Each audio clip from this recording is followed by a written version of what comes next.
Hürmetli vatandaşlar, vatanını saqlaучылар көне bizning ilimiz için ayırım ahamiyetga ega.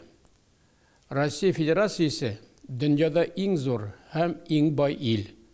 Шуңа күрә ул һәр вакыт үз суверенитетын сакларга бурычлы.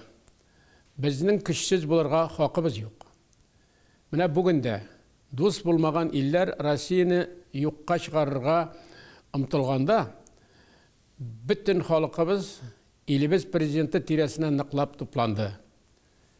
Владимир Владимирович әйткән иде. Үз мәнфәгатьләребезне, кешеләребезне, мәдәниятебезне, телебезне, үзебезнең шикләрне саклаганда, bütün халык ватанны саклаучы булып тора. Ул шулай дип әйтте. Аның белән тулысынча килешәм.